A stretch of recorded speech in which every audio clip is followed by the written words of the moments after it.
Ever wondered how it feels to face death as a youngster and discover a deep connection to the universe? Today's fascinating story involves a near drowning that led to an amazing NDE.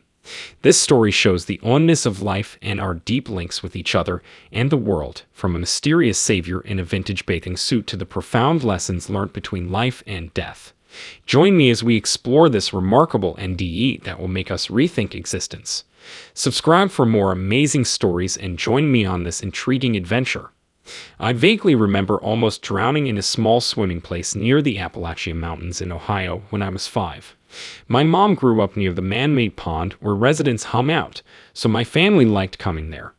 The pond contained a platform for leaping and swimming and a buoyed swimming portion. I had a routine as a 7-year-old: dog paddling, jumping from the platform, swimming to the deck, and returning to shore. One day, only a few families were there, and a lifeguard relaxed in their chair.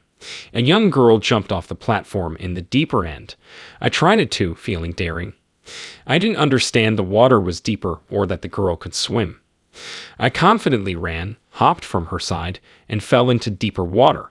Sinking, striking the sand, and pushing up wasn't working as well.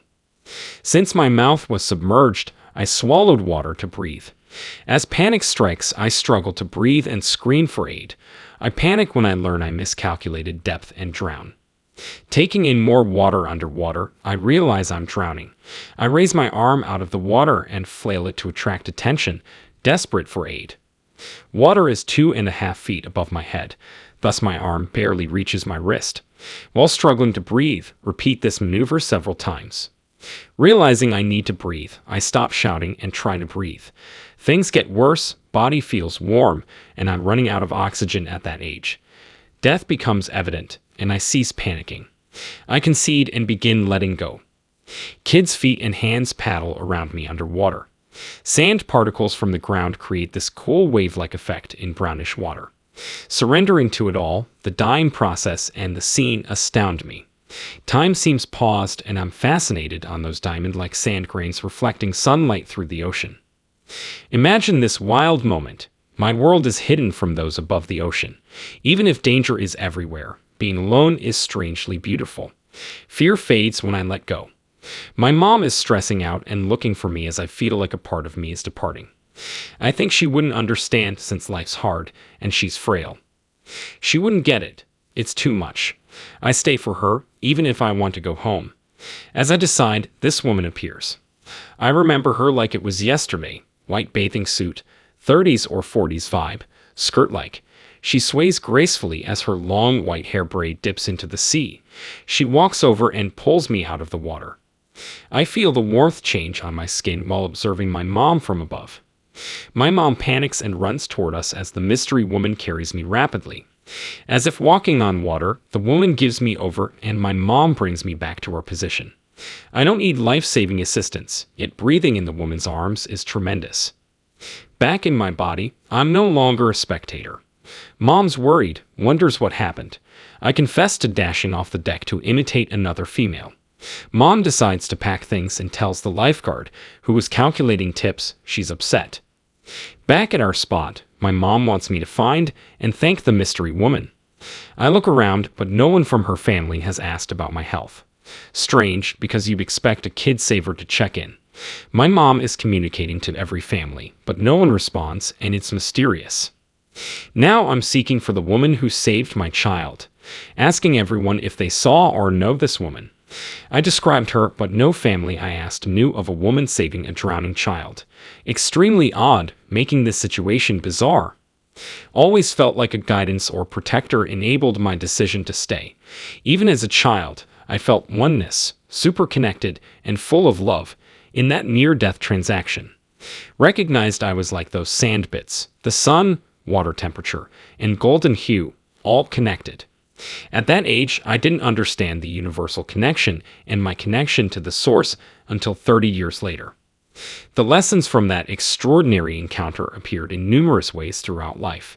After the NDE, I became clairsentient and picked up on people's emotions. Separating their feelings from mine was difficult at first, but I got used to it. The NDE lessons returned in my early 40s, upsetting my unconscious lifestyle. A long delay at the Vancouver, US border brought NDE teachings to mind. I took a book and got into the Gene Keys when a car next to me blasted extreme music, which I believed was anger. Closed my window, turned on my classical music, and this voice said, "Lenia, don't be so judgy. These folks are like you." Watching them, they seemed calm, deep in meditation, unlike their crazy music. An epiphany told me to stop judging and accept them as family. I felt like I was back at my near-death gig at 6 or 7.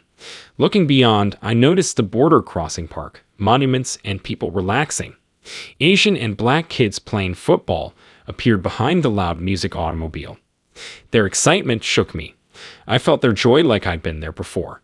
While scanning the family, I sensed this deep connection and smiled with love, wonder, and compassion. Slowing time seemed weird, like drowning.